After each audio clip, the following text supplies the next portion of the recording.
Viewers welcome back in our programme. So ਹੁਣ ਆਪਾਂ ਗੱਲਬਾਤ ਕਰਾਂਗੇ ਭਾਰਤ ਦੀ ਜਿਹੜੀ ਆਰਥਿਕਤਾ ਦੇ ਹਵਾਲੇ ਨਾਲ ਕਿ ਕਿਸ ਤਰ੍ਹਾਂ ਚੀਨ ਤੇ ਅਮਰੀਕਾ ਨਾਲ ਆਪਣੀ ਤੁਲਨਾ ਕਰਨ ਵਾਲੇ ਭਾਰਤ ਦਾ ਮੁਕੰਮਲ ਤੌਰ ਤੇ ਜਲੂਸ ਹੈ ਉਹ ਨਿਕਲ ਰਿਹਾ ਹੈ ਔਰ ਆਰਥਿਕਤਾ ਸੰਬੰਧੀ ਦੁਨੀਆ ਦੀਆਂ ਸਤਿਕਾਰਤ ਜਿਹੜੀਆਂ ਸੰਸਥਾਵਾਂ ਵਰਲਡ ਬੈਂਕ ਐਂਡ IMF ਨੇ ਆਪਣੀ ਇੱਕ ਰਿਪੋਰਟ ਵਿੱਚ ਇੰਕਸ਼ਾਫ ਕੀਤਾ ਹੈ ਕਿ ਸਾਲ 2020 ਵਿੱਚ ਭਾਰਤ ਦੀ ਜਿਹੜੀ ਆਰਥਿਕਤਾ ਯਾਨੀ ਕਿ GDP ਗ੍ਰੋਥ ਬੰਗਲਾਦੇਸ਼ ਤੋਂ ਵੀ ਪਿੱਛੇ ਚਲੀ ਜਾਵੇਗੀ। ਸੋ ਇਹ ਸਭ ਭਾਰਤ ਮਾਤਾ ਗਊ ਮਾਤਾ ਦਾ ਕ੍ਰਿਸ਼ਮਾ ਹੈ। ਸੋ ਹਿੰਦੂ ਧਰਮੀਆਂ ਨੂੰ ਇਸ ਲਈ ਬਹੁਤ-ਬਹੁਤ ਮੁਬਾਰਕਾਂ ਔਰ ਵਾਹਿਗੁਰੂ ਕਰੇ ਕਿ ਭਾਰਤ ਇਸੇ ਤਰ੍ਹਾਂ ਹੀ ਤਰੱਕੀਆਂ ਕਰਦਾ ਰਹੇ। ਸੋ ਇਸ ਬਾਰੇ ਆਪਾਂ ਵਿਚਾਰ ਚਰਚਾ ਕਰਨ ਜਾ ਰਹੇ ਹਾਂ। ਸੋ ਅਸੀਂ ਚਾਹਾਂਗੇ ਕਿ ਤੁਸੀਂ ਸਾਡੇ ਨਾਲ ਇਸੇ ਤਰ੍ਹਾਂ ਹੀ ਬਣੇ ਰਹਿਣਾ। ਦੇਖਣ ਸੁਣਨ ਤੁਹਾਡਾ ਸਭ ਦਾ ਬਹੁਤ-ਬਹੁਤ ਸ਼ੁਕਰੀਆ ਔਰ ਨਾਲ ਹੀ ਗੁਰਬਾਣੀ ਵਿਚਾਰਾਂ ਦੀ ਵੀ ਸਾਂਝ ਤੁਹਾਡੇ ਨਾਲ ਪਾਈ ਜਾਏਗੀ। ਸੋ ਤੁਸੀਂ ਸਾਡੇ ਨਾਲ ਇਸੇ ਤਰ੍ਹਾਂ ਹੀ ਬਣੇ ਰਹਿਣਾ। ਜੀ ਡਾਕਟਰ ਸਾਹਿਬ ਕੀ ਕਹਿਣਾ ਚਾਹੋਗੇ? ਹੁਣ ਜੇ ਤਾਂ ਤੁਹਾਡੇ ਕਲੋਜ਼ਿੰਗ ਕਮੈਂਟ ਤੋਂ ਮੈਂ ਸ਼ੁਰੂ ਕਰਾਂ ਕਿ ਵੀ ਭਾਰਤ ਮਾਤਾ ਨੂੰ ਵੀ ਵਧਾਈਆਂ, ਗਊ ਮਾਤਾ ਨੂੰ ਵੀ ਵਧਾਈਆਂ ਤੇ ਗਊ ਮਾਤਾ ਦੇ ਬਹਾਦਰ ਪੁੱਤਰਾਂ ਨੂੰ ਜਿਨ੍ਹਾਂ ਨੇ ਕਊ ਡੰਗ ਦੀ ਗੋਹੇ ਦੀ ਚਿਪ ਵੀ ਬਣਾ ਲਈ, ਦੀਵੇ ਵੀ ਬਣਾ ਲਏ, ਦੇਵਤੇ ਵੀ ਬਣਾ ਲਏ ਔਰ ਉਹਨਾਂ ਨੂੰ ਵੀ ਵਧਾਈਆਂ ਕਿ ਵੀ ਦੇਖੋ ਕਿਵੇਂ ਗਊ ਮਾਤਾ ਦੇ ਗੋਹੇ ਨੇ ਉਹਨਾਂ ਦੀ ਆਰਥਿਕਤਾ ਨੂੰ ਕਿਵੇਂ ਅਸਮਾਨਾਂ ਤੇ ਪਹੁੰਚਾ ਦਿੱਤਾ ਹੈ। ਬਿਲਕੁਲ ਕਿੱਥੇ ਉਹਨਾਂ ਨੇ ਕਿੱਡੇ ਯੱਕੜ ਮਾਰੇ ਸੀ ਤੇ ਹਾਲਾਤ ਇਹ ਨੇ। ਔਰ ਇਹ ਜਿਹੜੀ ਗੱਲ ਗਰਾਊਂਡ ਰਿਐਲਿਟੀ ਹੈ ਜਿਹੜੀ ਜਿਹਦਾ ਤੁਸੀਂ ਜ਼ਿਕਰ ਕੀਤਾ ਹੈ, ਇਹ IMF ਔਰ ਵਰਲਡ ਬੈਂਕ ਦੀ ਸਾਂਝੀ ਰਿਪੋਰਟ ਜਿਹਦੀ ਅੱਜ ਚਰਚਾ ਹੈ ਸਾਰੇ ਪਾਸੇ। ਉਹਨਾਂ ਨੇ ਕਿਹਾ ਕਿ ਵੀ ਇੰਡੀਆ ਦਾ 2020 ਦੇ ਵਿੱਚ ਜਿਹੜਾ GDP ਦਾ ਹਾਲ ਹੈ ਉਹ ਈਵਨ ਬੰਗਲਾਦੇਸ਼ ਤੋਂ ਵੀ ਪਿੱਛੇ ਚਲੀ ਗਈ ਹੈ। ਔਰ ਬੰਗਲਾਦੇਸ਼ ਇਸ ਵੇਲੇ ਔਰ ਮੈਂ ਦੇਖੋ ਕਈ ਵਾਰ ਇਹ ਹੁੰਦਾ ਹੈ ਵੀ ਜਿੱਥੇ ਠੀਕ ਨੀਤੀਆਂ ਲਾਗੂ ਕੀਤੀਆਂ ਜਾਂਦੀਆਂ ਨੇ, ਆਮ ਜਦੋਂ ਬੰਗਾਲ ਜਾਂ ਬੰਗਲਾਦੇਸ਼ ਦਾ ਜ਼ਿਕਰ ਹੁੰਦਾ ਸੀ ਤੇ ਸਾਡੇ ਅੱਖਾਂ ਦੇ ਸਾਹਮਣੇ ਵੀ ਭੁੱਖ ਨੰਗ ਆਉਂਦੀ ਹੈ ਕਿਉਂਕਿ ਉਹਦਾ ਸ਼ਾਇਦ ਕਾਰਨ ਇਹ ਵੀ ਹੋਏਗਾ ਕਿ ਲਗਾਤਾਰ ਅਕਾਲ ਪੈਂਦੇ ਰਹੇ। ਫੈਮਿਨਸ 1940-42 ਦੇ ਵਿੱਚ ਵੀ ਲੱਖਾਂ ਬੰਗਾਲੀ ਮਰ ਗਏ ਸੀ ਕਿਉਂਕਿ ਆਮ ਵੀ ਜਦੋਂ ਹੋਣਾ ਕੋਈ ਕਿਸੇ ਨੂੰ ਇਹ ਕਹੇ ਕਿ ਵੀ ਤੂੰ ਆਹ ਥਾਂ ਛੱਡ ਦੇ, ਉਹ ਕਹਿੰਦਾ ਸੀ ਮੈਂ ਹੁਣ ਫਿਰ ਬੰਗਲਾਦੇਸ਼ ਜਾਣਾ ਮਤਲਬ ਇਹ ਹੈ ਕਿ ਮੈਂ ਭੁੱਖਾ ਮਰਨਾ। ਇਹ ਇੱਕ ਉਹਦੇ ਨਾਲ ਸਿਨੋਨਿਮਸ ਸੀ ਭੁੱਖਾ ਮਰਨ ਨਾਲ ਬੰਗਲਾਦੇਸ਼ ਕੇ ਭਾਈ ਜਿਹੜਾ ਉਹ ਭੁੱਖ ਨੰਗ ਦਾ ਨਾਂ ਹੈ ਕਿਉਂਕਿ ਉਹ ਵਿਚਾਰੇ ਗੁਰਬਤ ਦੇ ਨਾਲ ਵੈਸੇ ਵੀ ਜੇ ਤੁਸੀਂ ਬੰਗਲਾਦੇਸ਼ ਦਾ ਦੇਖੋ ਸਮੁੰਦਰ ਦੇ ਨਾਲ ਲੱਗਦਾ ਤੁਰਿਆ ਹੀ ਰਹਿੰਦਾ, ਉੱਥੇ ਉਹਨਾਂ ਦੇ ਘਰ ਉੜੇ ਹੀ ਰਹਿੰਦੇ ਨੇ, ਘਰ ਵੀ ਕੀ ਝੁੱਗੀਆਂ ਝੌਂਪੜੀਆਂ। ਤੂਫਾਨ ਸਮੁੰਦਰ ਦੇ ਵਿੱਚ ਕਦੋਂ ਜਵਾਰ ਆ ਗਿਆ, ਕਦੋਂ ਭਾਟਾ ਹੋ ਗਿਆ ਔਰ ਕਿਸ ਕਿਸਮ ਦਾ ਉਹ ਸਾਰੇ ਦਾ। ਲੇਕਿਨ ਇਸ ਪਾਸੇ ਤਾਂ ਇਹ ਉਹ ਸੀ ਜਿਹਨਾਂ ਦਾ ਦਾਅਵਾ ਕਿ ਅਸੀਂ 2025 ਤੱਕ shining India, glowing India, Victor India ਔਰ 2025 ਤੱਕ ਅਸੀਂ ਚੀਨ ਦੀ ਇਕਨੋਮੀ ਨੂੰ ਪਛਾੜ ਦੇਵਾਂਗੇ, 2005 ਤੱਕ ਅਸੀਂ ਅਮਰੀਕਾ ਨੂੰ ਪਿੱਛੇ ਛੱਡ ਦੇਵਾਂਗੇ, ਫਿਰ ਅਸੀਂ ਜਿਹੜੇ ਅਸਮਾਨ ਦੇ ਤਾਰੇ ਵੀ ਆ ਕੇ ਤੋੜ ਕੇ ਲਿਆ ਕੇ ਅਸੀਂ ਥੱਲੇ ਰੱਖ ਦੇਵਾਂਗੇ। ਤੇ ਹਾਲ ਹੁਣ ਤੁਸੀਂ ਦੇਖ ਲਓ ਵੀ ਜਦੋਂ ਕੋੜ ਕਿਰਲੀ ਸ਼ਤੀਰਾਂ ਨੂੰ ਜੱਫੇ ਪਾਏ ਤੇ ਫਿਰ ਹੁਣ ਇਹ ਤਾਂ ਕਹਿ ਸਕਦੀ ਸ਼ਤੀਰ ਨੂੰ ਜੱਫਾ ਪਾ ਕੇ ਕਿ ਦੇਖ ਲਓ ਜੀ ਮੈਂ ਕਰ ਲਿਆ ਕਾਬੂ। ਲੇਕਿਨ ਹਕੀਕਤ ਹੁੰਦੀ ਹੈ, ਦੇਖਣ ਵਾਲੇ ਨੂੰ ਵੀ ਨਜ਼ਰ ਆ ਰਿਹਾ ਹੁੰਦਾ ਹੈ ਕਿ ਵੀ ਉਹ ਉੱਤੋਂ ਦੇਖ ਰਿਹਾ ਹੁੰਦਾ ਨਾ ਵੀ ਕਿਤੇ ਵਿੱਚ ਨਾ ਆ ਕੇ ਸਾਡੇ ਹੰਡੀ ਚ ਕੋੜ ਕਰ ਲਈ। ਬਾਕੀ ਤਾਂ ਠੀਕ ਹੈ। ਔਰ ਇਹਨਾਂ ਦੇ ਇੰਟਰਨੈਸ਼ਨਲ ਨਿਊਜ਼ ਹੀ ਹੈ ਕਿ ਵੀ India set to drop below Bangladesh ਇਨ 2020 ਪਰ ਕੈਪੀਟਾ GDP ਇਨ IMF ਫੋਰਕਾਸਟ। ਇਹ ਉਹਨਾਂ ਨੇ ਕਿਉਂਕਿ ਉਹ ਜਿਹੜੇ ਅਵੇਲੇਬਲ ਇੰਡੀਕੇਟਰ ਹੁੰਦੇ ਨੇ ਉਹਨਾਂ ਤੇ ਬੇਸਡ ਉਹ ਗੱਲ ਕਰਦੇ ਨੇ। ਔਰ ਨਜ਼ਰ ਵੀ ਆ ਰਿਹਾ ਸੀ ਜੇ ਹੁਣ ਪਹਿਲੀ ਰਿਪੋਰਟ ਸੀ ਕਿ ਵੀ ਆਲਮੋਸਟ 25% ਇਕਨੋਮੀ ਉੜ ਗਈ। ਇਹ ਤਾਂ ਢੀਕ ਰਹੇ ਸੀ, ਮੋਦੀ ਤਾਂ ਕਹਿ ਰਿਹਾ ਸੀ ਠੀਕ ਹੈ ਹੁਣ ਜੇ ਟਰੰਪ ਨੇ ਸ਼ਿਕੰਜਾ ਕੱਸ ਦਿੱਤਾ ਹੈ ਚੀਨ ਦਾ ਔਰ ਉਹ ਤਾਂ ਉਹਨਾਂ ਨੂੰ ਕਹਿ ਰਿਹਾ ਸੀ ਕਿ ਜੀ ਆ ਜਾਓ ਸਾਡੇ ਇਨਵੈਸਟ ਕਰੋ। ਸਾਡਾ ਫਰੈਂਡ ਨੇ ਜੇ ਕਹਿ ਦਿੱਤਾ ਹੈ ਟਰੰਪ ਨੇ ਤਾਂ ਹੁਣ ਜਿਹੜੀਆਂ ਬਿਜ਼ਨੈਸਿਸ ਸਾਡੇ ਆਣਗੀਆਂ। ਹੁਣ ਇਸ ਸਾਰੇ ਚੋਂ ਉਹ ਫਰੈਂਡ ਤਾਂ ਇੱਕ ਪਾਸੇ ਰਿਹਾ, ਉਹ ਕਾਰਨੈਗੀ ਐਂਡੋਮੈਂਟ ਇੱਕ ਥਿੰਕ ਟੈਂਕ ਹੈ ਰਿਪਬਲਿਕਨਸ ਦਾ, ਉਹਨਾਂ ਨੇ ਸਰਵੇ ਕਰਵਾਇਆ ਇੰਡੀਅਨਸ ਕਿਉਂਕਿ ਇਹਨਾਂ ਦਾ ਬੜਾ ਦਾਅਵਾ ਸੀ ਕਿ ਜੀ ਹੌਡੀ ਮੋਡੀ ਅਸੀਂ ਕੀਤਾ, ਉੱਥੇ ਨਮਸਕਾਰ ਟਰੰਪ ਹੋਇਆ। ਤੇ ਉਹਨਾਂ ਦਾ ਕਾਰਨੈਗੀ ਐਂਡੋਮੈਂਟ ਦਾ ਇਹ ਆਇਆ ਕਿ ਜੀ 72% ਇੰਡੀਅਨ, ਇਹਦੇ 'ਚ ਇੰਡੀਅਨ ਹਿੰਦੂ ਤੋਂ ਵੀ ਸਮਝੇ ਜਾਣ, ਉਹਦੇ 'ਚ ਸਿੱਖ ਕਾਊਂਟ ਨਹੀਂ ਹੁੰਦੇ, ਸਿੱਖਾਂ ਨੇ ਤਾਂ ਖੁਦ ਦੇਖਣਾ ਵੀ ਉਹਨਾਂ ਨੇ ਕੀ ਕਰਨਾ ਕਿ 72% ਇੰਡੀਅਨਸ ਵਿਲ ਵੋਟ ਫॉर ਜੋ ਬਾਈਡਨ। ਜ਼ਾਹਰ ਹੈ ਕਿ ਵੀ ਉਸ ਫਰੈਂਡ ਨੇ H1B ਵੀਜ਼ਾ ਵੀ ਉਹਨਾਂ ਇੰਡੀਅਨਸ ਦੀ ਤਾਂ ਇਹ ਲక్ష్ਮੀ ਦੇ ਪੁਜਾਰੀ ਨੇ ਨਾ। ਇਹਨਾਂ ਨੂੰ ਹੁਣ ਤੁਸੀਂ ਇਹ ਕਹੋ ਜੀ ਕਿ ਹਿੰਦੂ ਤਵੀਆਂ ਦਾ ਕੋਈ ਈਮਾਨ ਹੈ, ਉਹਨਾਂ ਨੇ ਈਮਾਨ ਦੇ ਲਈ ਜਾਨ ਦੇਣੀ ਹੈ ਜੀ। ਅਸੀਂ ਤਾਂ ਕਹਿ ਦਿੰਦੇ ਹਾਂਗੇ ਜੀ ਅਸੀਂ ਆਪਣੇ ਧਰਮ ਲਈ, ਆਪਣੇ ਮਜ਼ਹਬ ਲਈ, ਆਪਣੇ ਜਾਨਾਂ ਦੇ ਨਜ਼ਰਾਨੇ ਦਿੱਤੇ, ਇਸਲਾਮ 'ਚ ਵੀ ਕਹਿੰਦੇ ਨੇ। ਲੇਕਿਨ ਇਹਨਾਂ ਦੀ ਤਾਂ ਦੇਵੀ ਲక్ష్ਮੀ ਹੈ, ਉਹ ਤਾਂ ਕਹਿੰਦੇ ਨੇ ਵੀ ਛਨ ਛਨ ਕਰਦੀ ਜਿੱਧਰ ਜਾਏਗੇ ਅਸੀਂ ਤਾਂ ਉਹਦੇ ਪਿੱਛੇ ਹੈ। ਹੁਣ ਉਧਰ ਜਦੋਂ ਇਹ ਆਂਦਾ ਤੇ ਜੋ ਬਾਈਡਨ ਨੇ ਕਿਹਾ ਕਿ ਜੀ ਮੈਂ ਜਿਹੜੇ ਇੱਥੇ 1 ਕਰੋੜ ਤੋਂ ਜ਼ਿਆਦਾ 11 ਮਿਲੀਅਨ ਇਲੀਗਲ ਨੇ ਅਮਰੀਕਾ ਦੇ ਵਿੱਚ, ਉਹਨਾਂ ਨੂੰ ਸਿਟੀਜ਼ਨਸ਼ਿਪ ਦੇਵਾਂਗਾ, ਨਾਲ ਹੀ ਨਾਲ H1B ਤੇ ਦੂਜੇ ਦੇ ਤੋਂ ਗੱਲ ਕਰ ਹੀ ਚੁੱਕਾ ਹੈ। ਸੋ ਇਹ ਹੁਣ ਲక్ష్ਮੀ ਦੇ ਪੁਜਾਰੀ ਛਨ ਛਨ ਕਰਦੇ ਜਿਹੜੇ ਨੇ, ਜਿੱਦਾਂ ਨੂੰ ਮਾਇਆ ਜਾ ਰਹੀ ਹੈ ਉਹਦੇ ਪਿੱਛੇ ਚਲੇ ਗਏ। ਹੁਣ ਕਿਉਂਕਿ ਜਦੋਂ ਇਹਨਾਂ ਨੇ ਧੱਕਾ ਮਾਰ ਕੇ ਤੋੜ ਦੇਣਾ ਤੇ ਉੱਥੇ ਤਾਂ ਹਾਲ ਇਹ ਹੈ ਵੀ ਬੰਗਲਾਦੇਸ਼ ਤੋਂ ਵੀ ਥੱਲੇ ਤੁਹਾਡੀ GDP ਹੈ, ਰੋਟੀ ਕਿੱਥੋਂ ਖਾਣੀ ਹੈ। ਔਰ ਹਾਲ ਹੁਣ ਇਹ ਹੋ ਰਿਹਾ ਵੀ ਕੱਲਾ ਇੱਥੋਂ ਦੇ ਹਵਾਲੇ ਨਾਲ ਨਹੀਂ, ਕਿਉਂਕਿ ਸਾਊਦੀ ਅਰੇਬੀਆ, ਮਿਡਲ ਈਸਟ ਦੀਆਂ ਕੰਟਰੀਜ਼ ਉਹ ਵੀ ਸਫਰ ਕਰ ਰਹੀਆਂ ਨੇ ਔਰ ਤੇਲ ਦੀ ਡਿਮਾਂਡ ਵੀ ਘਟੀ ਹੈ। ਉੱਥੇ ਵੀ ਜਿਹੜਾ ਇੱਕ ਵੱਡੀ ਗਿਣਤੀ ਚ ਇੰਡੀਅਨਸ ਨੂੰ ਜਿੱਥੋਂ ਰੁਜ਼ਗਾਰ, ਉਹ ਵੀ ਪਿੱਛੇ ਜਾਣਗੇ। ਸੋ ਤੁਸੀਂ ਅੰਦਾਜ਼ਾ ਲਾਓ ਕਿ ਵੀ ਆਉਣ ਵਾਲੇ ਪੀਰੀਅਡ ਦੇ ਵਿੱਚ ਉੱਥੇ ਕਿਸ ਕਿਸਮ ਦਾ, ਆਲਰੇਡੀ ਭੁੱਖ ਨਾਲ ਮੌਤਾਂ ਦੀ ਗਿਣਤੀ ਜਿਹਨੂੰ ਇਹਨਾਂ ਨੇ ਲੁਕਾਇਆ ਹੋਇਆ, ਕੋਈ ਕੋਵਿਡ ਦੇ ਖਾਤੇ 'ਚ ਪੈ ਰਿਹਾ, ਕੋਈ ਕੋਵਿਡ ਦਾ ਲੁਕਾਇਆ ਹੋਇਆ, ਉਹਨੂੰ ਕਿਸੇ ਹੋਰ ਬਿਮਾਰੀ ਦੇ ਖਾਤੇ 'ਚ ਪਾ ਦਿੰਦੇ ਨੇ। ਲੇਕਿਨ ਇਸ ਵੇਲੇ ਵੱਡੇ ਪੈਮਾਨੇ ਦੇ ਉੱਥੇ ਇੱਕ ਅਕਾਲ ਵਰਗੀ ਸਥਿਤੀ ਜਿਹੜੀ ਹੈ ਬਣੀ ਹੋਈ ਹੈ ਕਈ ਮਾਮਲਿਆਂ 'ਚ। ਔਰ ਇਹ ਉਹਨਾਂ ਦਾ ਹੈ ਕਿ ਜੀ ਇਹਨਾਂ ਦੀ IMF ਦੇ ਹਵਾਲੇ ਨਾਲ ਹੈ, India is set to drop below Bangladesh in terms of per capita gross domestic product as the economy, according to International Monetary Fund, is projected to contract by a massive 10.3% in this year। ਪਹਿਲਾਂ ਤਾਂ ਉੱਡੀ ਚੁੱਕੀ ਹੈ, 25% ਤਾਂ ਗਾਇਬ ਹੈ, ਪਰ ਇਸ ਸਾਲ ਦੇ ਵਿੱਚ ਅੱਗੋਂ 10.3% ਹੋਰ ਉਹਨੇ ਸੁੰਗੜਨੇ, ਸ਼ਰਿੰਕ ਕਰਨਾ। ਉਹਨਾਂ ਦੀ IMF ਦੀ ਫੋਰਕਾਸਟ ਹੈ ਇੰਡੀਆ ਲਈ। ਉਹਨਾਂ ਨੇ ਕਿਹਾ ਕਿ ਇਹ huge downward revision from its previous prediction in June will see the biggest contraction among major emerging markets among the coronavirus pandemic। ਔਰ ਇਹਦੇ ਚ ਭਾਰਤ, ਹਾਲਾਂਕਿ ਕੋਰੋਨਾ ਵਾਇਰਸ ਪੈਂਡੇਮਿਕ ਨੇ ਸਾਰਿਆਂ ਦੀ ਇਕਨੋਮੀਜ਼ ਨੂੰ ਇਫੈਕਟ ਕੀਤਾ, ਪਰ ਕੋਈ ਐਸਾ ਨਹੀਂ ਹੈ ਕਿ 10.3% ਉਹਦੀ ਸ਼ਰਿੰਕ ਹੋਏ।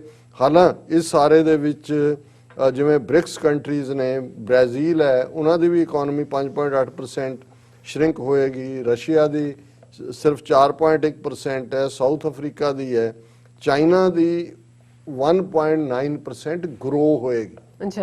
ਇਹਦੇ ਬਾਵਜੂਦ ਕਹੀ ਜਾਓ ਵੁਹਾਨ ਵਾਇਰਸ, ਚਾਈਨਾ ਵਾਇਰਸ, ਪਰ ਉਹਨਾਂ ਦੀ ਇਕਨੋਮੀ 1.9% ਗਰੋਥ ਦੇ ਵਿੱਚ ਹੈ। ਔਰ ਇਹਨਾਂ ਦੀ ਜਿਹੜੀ ਹੈ 10.3% ਇਹਨਾਂ ਦਾ ਡਾਊਨਵਰਡ ਟ੍ਰੈਂਡ ਹੈ। ਔਰ ਉਸ ਸਾਰੇ ਚੋਂ ਇਹਨਾਂ ਨੇ ਜੋ, ਕਿਉਂਕਿ ਬੰਦੇ ਉਹਨਾਂ ਨੇ ਕਿਹਾ ਜੀ it may bounce back in 2021, ਹੁਣ ਤਾਂ ਜਾਏਗੀ ਥੱਲੇ, ਫਿਰ ਇਹਨੇ, ਉਹ ਤਾਂ ਤੁਹਾਡੇ ਅੰਦਾਜ਼ੇ ਨੇ, ਪਰ ਜਿਹੜੀ ਹਕੀਕਤ ਨਜ਼ਰ ਆ ਰਹੀ ਹੈ ਕਿ ਤੁਹਾਡਾ ਬਿਲਕੁਲ ਥੱਲਾ ਲੱਗਾ ਹੋਇਆ ਹੈ। ਤੇ ਹੁਣ ਉਹ ਤੁਸੀਂ ਇਹ ਵੀ ਪ੍ਰਬੰਧ ਕਰ ਲਓ ਕਿ ਬਈ ਹੁਣ ਤੱਕ ਗਊ ਮੂਤਰ ਨੂੰ ਤਾਂ ਤੁਸੀਂ ਪਿਆ ਰਹੇ ਹੋ, ਤੇ ਹੁਣ ਗੋਹੇ ਦੇ ਦੀਵੇ ਜਾਂ ਦੂਜੇ ਤੋਂ ਅੱਗੇ ਹੁਣ ਖਾਣ ਨੂੰ ਕੀ ਦੇਣਾ ਲੋਕਾਂ ਨੂੰ, ਜੇ ਤੁਹਾਡਾ ਹਾਲ ਇਹ ਹੈ। ਔਰ ਕੱਲਾ ਇਹ ਨਹੀਂ, ਜਦੋਂ GDP ਥੱਲੇ ਡਿੱਗਦੀ ਹੈ, ਅਨਪਲੋਇਮੈਂਟ ਕਰੋੜਾਂ, ਤਨਖਾਹਾਂ ਜਿਹੜੇ ਆਲਰੇਡੀ ਮੁਲਾਜ਼ਮ ਨੇ ਉਹਨਾਂ ਨੂੰ ਤਨਖਾਹਾਂ ਨਹੀਂ ਨੇ। ਔਰ ਜਿਨ੍ਹਾਂ ਨੇ ਬੰਪਰ ਜਿਹੜੀ ਹੈ ਗਰੋਥ ਦਿੱਤੀ ਹੈ ਕਿਸਾਨਾਂ ਨੇ, ਔਰ ਇਹ ਇਸ ਵੇਲੇ ਚੱਲ ਰਿਹਾ, ਇੱਕ ਕਿਸਾਨ ਲੀਡਰ ਸ਼ੰਭੂ ਬਾਰਡਰ ਤੇ ਐਡਰੈਸ ਕਰਦਿਆਂ ਕਹਿ ਰਿਹਾ ਸੀ, ਕਹਿੰਦਾ ਵੀ ਆਪਣਾ 1-1 ਕਿੱਲੇ 'ਚ ਤੁਸੀਂ ਬੀਜੋ ਆਪਣੇ ਖਾਣ ਲਈ, 3 ਸਾਲ ਕੁਛ ਨਾ ਪੈਦਾ ਕਰੋ, ਕਿ ਵੀ ਇਹ ਗੋਡਿਆਂ ਪਰਨੇ ਆ ਜਾਣਗੇ, ਕਿ ਵੀ ਹੋਰ ਤੁਸੀਂ ਲੈਂਦੇ ਕਿੱਥੋਂ ਖਾਣ ਨੂੰ। ਜਿਹੜਾ ਤੁਹਾਡੇ ਅੰਨਦਾਤਾ ਨੇ, ਜਿੱਥੋਂ ਉਹਨਾਂ ਦੇ ਤੁਸੀਂ ਹੱਥ ਵੱਢ ਰਹੇ ਹੋ, ਉਹਨਾਂ ਨੂੰ ਤੁਸੀਂ ਘਸਿਆਰੇ ਬਣਾਉਣ ਤੇ ਤੁਲੇ ਹੋਏ ਹੋ। ਔਰ ਅਸੀਂ ਹੁਣ ਕਨਕਲੂਜਨ ਵੱਲ ਜਾਈਏ।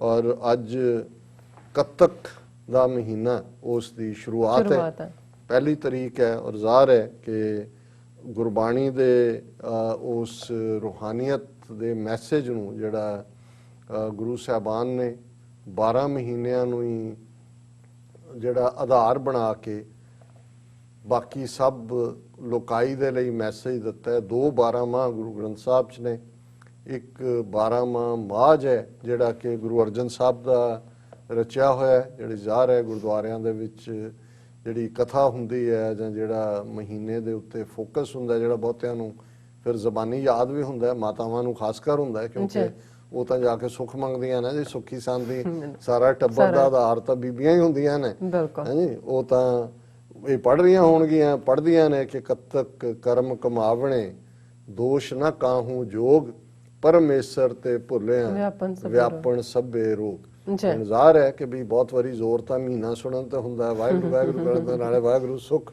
ਕਰ, ਲੇਕਿਨ ਉਹ ਕਈ ਵਾਰੀ ਉਹਦਾ ਮੈਸੇਜ ਭੁੱਲਿਆ ਹੁੰਦਾ ਹੈ ਕਿ ਵੀ ਉਸੇ ਹੀ ਜਿਹਦੇ ਚ ਕੱਤਕ ਦੇ ਮਹੀਨੇ ਸੁੱਖ ਮੰਗ ਰਹੇ, ਉਹਦੇ ਚ ਗੁਰੂ ਸਾਹਿਬ ਨੇ ਬਿਮਾਰੀ ਦਾ ਕਾਰਨ ਵੀ ਦਿੱਤਾ ਹੈ ਕਿ ਦੁੱਖ ਕੀ ਹੈ, ਪਰਮੇਸ਼ਰ ਤੇ ਭੁੱਲਿਆ ਵਿਆਪਣ ਸਭੇ ਰੋਗ, ਕਿ ਸਾਰੀਆਂ ਬਿਮਾਰੀਆਂ ਉਹ ਰੱਬ ਤੋਂ ਵਿਛੋੜੇ ਦੀ ਵਜ੍ਹਾ ਕਰਕੇ ਨੇ। ਸੋ ਜ਼ਾਹਰ ਹੈ ਕਿ ਵੀ ਜੇ ਕੋਈ ਬਿਮਾਰੀ ਦਾ ਕਾਰਨ ਲੱਭ ਜਾਂਦਾ ਹੈ, ਫਿਰ ਉਹਦਾ ਇਲਾਜ ਵੀ ਤਾਂ ਇਹੀ ਹੈ ਨਾ ਕਿ ਭਾਈ ਜੇ ਵਿਛੋੜੇ ਤੋਂ ਦੁੱਖ ਪੈਦਾ ਹੁੰਦਾ ਹੈ ਤੇ ਸੰਜੋਗ ਦੇ ਨਾਲ, ਵਸਲ ਦੇ ਨਾਲ, ਮਿਲਾਪ ਦੇ ਨਾਲ ਦੁੱਖ ਦੂਰ ਹੋਏਗਾ। ਮਤਲਬ ਇਹ ਹੈ ਕਿ ਵਾਹਿਗੁਰੂ ਦੇ ਚਰਨ ਘੁੱਟ ਕੇ ਫੜ ਲਓ, ਔਰ ਚਰਨ ਕੀ ਨੇ, ਕੋਈ ਫਿਜ਼ੀਕਲ ਫਾਰਮ ਨਹੀਂ ਹੈ ਰੱਬ 'ਚ, ਗੁਰ ਮੂਰਤ ਗੁਰ ਸ਼ਬਦ ਹੈ, ਸਤਿਗੁਰ ਦੀਆ ਬੁਝਾਏ ਜਿਉ, ਕਿ ਗੁਰੂ ਦਾ ਸ਼ਬਦ, ਰੱਬ ਦੀ ਯਾਦ, ਰੱਬ ਦਾ ਨਾਂ ਜਿਹੜਾ ਹੈ ਉਹੀ ਉਸ ਦਾ ਵਜੂਦ ਹੈ। ਤੇ ਦੂਸਰਾ 12ਵਾਂ ਜਿਹੜਾ ਤੁਖਾਰੀ ਰਾਗ ਦੇ ਵਿੱਚ ਹੈ, ਜਿਸ ਨੂੰ ਗੁਰੂ ਨਾਨਕ ਸਾਹਿਬ ਨੇ ਉਚਾਰਿਆ, ਅਸੀਂ ਉਸ ਦੀ ਵਿਚਾਰ ਕਰਦੇ ਹਾਂ ਕਿਉਂਕਿ ਇਹ ਲੈਸ ਪਪੂਲਰ ਵੀ ਹੈ ਤੇ ਸਾਡੇ ਲਈ ਵੀ ਸਿੱਖਣ ਲਈ ਹੁੰਦਾ ਹੈ। ਔਰ ਜੇ ਤੁਸੀਂ ਇਹਨਾਂ ਨੂੰ ਇਨ ਕੰਪੈਰੀਜ਼ਨ ਦੇਖੋਗੇ ਤੇ ਆਲਮੋਸਟ ਉਹੀ ਉਸੇ ਮਹੀਨੇ ਦੇ ਨਾਲ, ਕਿਉਂਕਿ 12 ਮਹੀਨੇ ਪੰਜਾਬ ਦੇ ਲੈਂਡਸਕੇਪ ਦੇ ਵਿੱਚ ਜਿਹੜੀਆਂ ਰੁੱਤਾਂ ਦੀ ਤਬਦੀਲੀ ਹੈ, ਹੁਣ ਅੱਜ ਕੱਲ ਪਤਝੜ ਦਾ ਮੌਸਮ ਹੈ ਔਰ ਅਸੀਂ ਦੇਖਦੇ ਹਾਂ ਕਿ ਵੀ ਪੋਹ ਵੱਲ ਜਾਣ ਵਾਲੇ ਵਿਚਾਲੇ ਉਹ ਰਸਤਾ ਆ ਰਿਹਾ, ਮੱਘਰ ਰਹਿ ਜਾਣਾ ਵਿਚਾਲੇ, ਔਰ ਜਿਸ ਚੋਂ ਅਸੀਂ ਨਿਕਲੇ ਹਾਂ ਬਰਸਾਤਾਂ ਦੇ ਮਹੀਨੇ, ਸਾਵਣ ਭਾਦੋ ਸੀ ਭਰ ਕੇ, ਫਿਰ ਅੱਸੂ ਕੱਤਕ, ਉਸ ਸਾਰੇ ਦੀ ਪਤਝੜ ਦੇ ਨਾਲ ਜੁੜਦੇ ਨੇ ਔਰ ਮੱਘਰ ਦੇ ਨਾਲ ਫਿਰ ਸ਼ੁਰੂਆਤ ਹੋ ਜਾਂਦੀ ਹੈ ਠੰਡ ਦੀ। ਸੋ ਗੁਰੂ ਨਾਨਕ ਸਾਹਿਬ ਫਰਮਾਉਂਦੇ ਨੇ, ਕੱਤਕ ਕਿਰਤ ਪਿਆ ਜੋ ਪ੍ਰਭ ਪਾਇਆ। ਹੁਣ ਕੱਲਾ ਇਹੀ ਨਹੀਂ ਹੈ ਕਿ ਇਹ ਉੱਥੋਂ ਦੇ ਪੰਜਾਬ ਦੇ ਲੈਂਡਸਕੇਪ ਦੇ ਮੌਸਮਾਂ ਦੇ ਨਾਲ ਜੁੜੀ ਹੋਈ ਗੱਲ ਹੈ। ਕਿਰਸਾਣੀ ਜਿਹਦੀ ਅਸੀਂ ਗੱਲ ਕਰਕੇ ਹਟੇ, ਉਸ ਧਰਤੀ ਦਾ ਖਿੱਤਾ ਜਿਹੜਾ ਰੱਬ ਨੇ ਜਿਸ ਨੂੰ ਆਬ ਦੇ ਨਾਲ ਮਾਲੋ ਮਾਲ ਕੀਤਾ, ਜਿੱਥੇ ਪਾਣੀ ਹੈ ਉੱਥੇ ਧਰਤੀ ਜ਼ਰਖੇਜ਼ ਹੈ, ਔਰ ਉਹਦੇ ਚ ਫਿਰ ਫਸਲਾਂ ਦਾ ਵੀ ਜਿਹੜੀ ਰੋਟੇਸ਼ਨ ਸੀ। ਜ਼ਾਹਰ ਹੈ ਕਿ ਇਹ ਜਿਹੜੇ ਕੱਤਕ ਤੱਕ ਪਹੁੰਚਦੇ ਆ, ਜਿਹੜੀ ਤੁਹਾਡਾ ਝੋਨਾ ਹੈ ਜਾਂ ਦੂਸਰੀ ਫਸਲ ਜਿਹੜੀ ਤੁਸੀਂ ਕਣਕ ਦੀ ਤਾਂ ਅਪ੍ਰੈਲ ਮਈ ਦੇ ਵਿੱਚ ਲਈ, ਦੂਸਰੀ ਫਸਲ ਬੀਜੀ ਮੁੰਜ ਹੈ, ਦੂਜਾ ਉਹ ਇਹਨਾਂ ਮਹੀਨਿਆਂ 'ਚ, ਇਹਨਾਂ ਦਿਨਾਂ 'ਚ ਤਿਆਰ ਹੋ ਕੇ ਫਾਰਮਰ ਘਰ ਲੈ ਆਉਂਦਾ ਸੀ। ਸੋ ਉਹਦੀ ਜਿਹੜੀ ਕਮਾਈ ਸੀ ਉਸ ਕਣਕ ਤੋਂ ਵੱਢਣ ਤੋਂ ਬਾਅਦ ਉਹਨੇ ਜੋ ਬੀਜਿਆ, ਮਿਹਨਤ ਕੀਤੀ, ਉਹਦਾ ਫਲ ਹੈ। ਔਰ ਉਹਨੂੰ ਵੀ ਗੁਰੂ ਸਾਹਿਬ ਨੇ ਰੈਫਰ ਕੀਤਾ, ਕੱਤਕ ਕਿਰਤ ਪਿਆ ਜੋ ਪ੍ਰਭ ਪਾਇਆ, ਕਿ ਜਿਵੇਂ ਕੱਤਕ ਦੇ ਮਹੀਨੇ ਜਿਹੜੀ ਕਿਰਤ ਕੀਤੀ ਸੀ ਉਹਦਾ ਫਲ ਪਾਇਆ ਕਿਸਾਨ ਨੇ, ਇਸੇ ਤਰ੍ਹਾਂ ਜੇ ਤੁਸੀਂ ਰੱਬ ਦੇ ਰਸਤੇ ਦੇ ਉੱਤੇ ਰੱਬ ਦੀ ਯਾਦ ਬੰਦਗੀ ਦੀ ਇਨਵੈਸਟਮੈਂਟ ਕਰੋਗੇ, ਉਸ ਬੀਜ ਨੂੰ ਬੀਜੋਗੇ ਤੇ ਵਾਹਿਗੁਰੂ ਦੇ ਭਾਣੇ 'ਚ ਰਹਿਣਾ ਸਿੱਖੋਗੇ, ਤਾਂ ਫਿਰ ਦੀਪਕ ਸਹਿਜ ਬਲੈ ਤਤ ਜਲਾਇਆ, ਕਿ ਇਹ ਫਿਰ ਤੁਹਾਡੇ ਅੰਦਰ ਰੱਬ ਦੀ ਯਾਦ ਦਾ ਦੀਵਾ ਬਲ ਪਏਗਾ ਜਦੋਂ ਤੁਸੀਂ ਤਤ ਦੇ ਨਾਲ, ਤਤ ਹੈ ਬੇਸਿਕ ਮੂਲ ਜਿਹੜਾ ਪਰਮੇਸ਼ਰ ਤੇ ਭੁੱਲਿਆ ਵਿਆਪਣ, ਜਦੋਂ ਤੁਸੀਂ ਉਸ ਦੇ ਨਾਲ ਜੁੜੋਗੇ, ਤੁਹਾਡੇ ਅੰਦਰ ਉਸ ਰੱਬ ਦੀ ਯਾਦ ਦਾ, ਰੱਬ ਦੇ ਪਿਆਰ ਦਾ ਦੀਵਾ ਬਲੇਗਾ।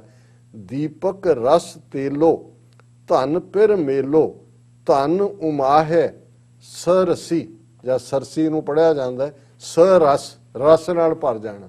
ਹੁਣ ਜਿਵੇਂ ਮੈਟਾਫਰ ਜਾਂ ਅਲੰਕਾਰ ਹੈ ਪਤੀ ਤੇ ਪਤਨੀ ਦਾ, ਬਿਲਕੁਲ ਧਨ ਔਰਤ ਨੂੰ ਕਹਿੰਦੇ ਨੇ, ਪੁਰਾਣੇ ਪੀਰੀਅਡ 'ਚ ਮਨੀ ਵਾਲਾ ਧਨ ਨਹੀਂ ਹੈ, ਜਿਵੇਂ ਅਸੀਂ ਈਵਨ ਇਹ ਦੇਖਦੇ ਹਾਂ ਕਿ ਭਾਈ ਧਨ ਪਿਰ ਇਹ ਨਾ ਆਖੀ ਹੈ, ਬਹਿਣ ਇਕੱਠੇ ਹੋਏ ਏਕ ਜੋਤ ਦੋਏ ਮੂਰਤੀ, ਧਨ ਪਿਰ ਕਹੀਐ ਸੋਏ। ਇਹ ਤੁਕ ਨੂੰ ਘਸਾ ਦਿੰਦੇ ਨੇ, ਫਿਰ ਵਿਆਹ ਵਾਲੇ ਦਿਨ ਪੜ ਕੇ ਜਿਹੜਾ ਆਏਗਾ ਉੱਥੋਂ ਹੀ ਸ਼ੁਰੂ ਕਰੇਗਾ ਕਿ ਭਾਈ ਉਹ ਅਸਲੀ ਪਤੀ ਪਤਨੀ ਉਹ ਨਹੀਂ ਨੇ ਕਿ ਜਿਹੜੇ ਇੱਕੋ ਮੰਜੇ ਤੇ ਇਕੱਠੇ ਬੈਠੇ ਨੇ, ਅਸਲੀ ਤਾਂ ਉਹ ਨੇ ਜਿਨ੍ਹਾਂ ਦੀਆਂ ਦੀ ਜਿਹੜੀ ਜੋਤ ਹੈ ਦੋਨਾਂ ਚ ਇੱਕ ਹੈ, ਮਤਲਬ ਅੰਡਰਸਟੈਂਡਿੰਗ ਦਾ ਲੈਵਲ ਹੈ।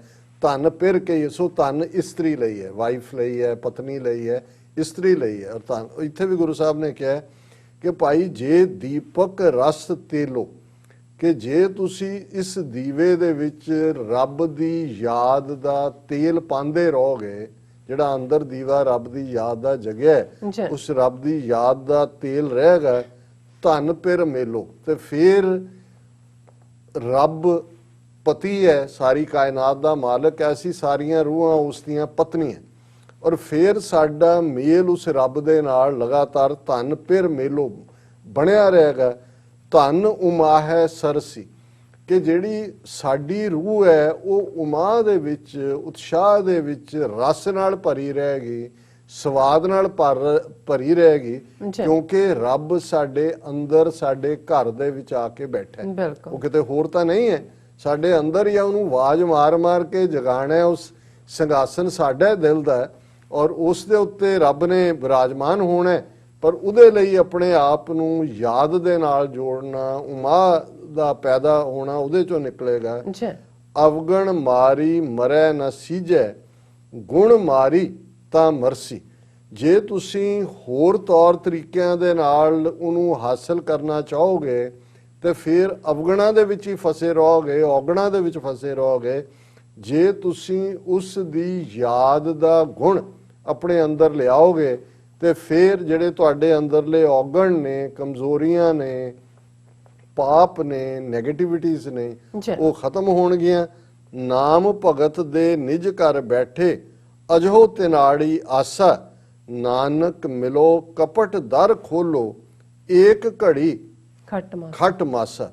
ਕਿ ਭਾਈ ਜਦੋਂ ਤੁਸੀਂ ਉਸ ਨਾਮ ਦੀ, ਉਸ ਦੀ ਯਾਦ ਦੀ, ਇਬਾਦਤ ਦੀ, ਬੰਦਗੀ ਦੇ ਵਿੱਚ ਆ ਜਾਂਦੇ ਹੋ ਤੇ ਇਸ ਦੇ ਨਾਲ ਤੁਹਾਡੇ ਅੰਦਰ ਇਹ ਆਸ ਹਮੇਸ਼ਾ ਜਗਦੀ ਰਹੇਗੀ, ਇਸ ਫੇਥ ਦੇ ਨਾਲ ਕਿ ਭਾਈ ਤੇਰਾ ਹੀ ਸਾਨੂੰ ਆਸ ਹੈ। ਆਸ ਹੁੰਦਾ ਪਰਵਾਸਾ, ਕਿ ਵੀ ਮੈਨੂੰ ਤੇਰਾ ਹੀ ਪਰਵਾਸਾ ਹੈ, ਤੇਰੇ ਤੇ ਹੀ ਆਸ ਹੈ, ਹੋਰ ਮੇਰਾ ਕੋਈ ਨਹੀਂ ਹੈ। ਇਹ ਹੈ ਕੰਪਲੀਟ ਸਰੈਂਡਰ। ਜਦੋਂ ਤੁਸੀਂ ਕੰਪਲੀਟ ਸਰੈਂਡਰ ਕਰਦੇ ਹੋ, ਨਾਨਕ ਮਿਲੋ ਕਪਟ ਦਰ ਖੋਲੋ, ਕਿ ਫਿਰ ਇਹ ਜਿਹੜੇ ਅੰਦਰ ਮਨ ਦੇ ਦਰਵਾਜ਼ੇ ਦੇ ਅੰਦਰ ਜਿਹੜਾ ਜ਼ਬ ਹੋ ਕੇ ਬੰਦ ਪਿਆ ਦਰਵਾਜ਼ਾ ਸੀ, ਉਹ ਖੁੱਲ ਜਾਏਗਾ।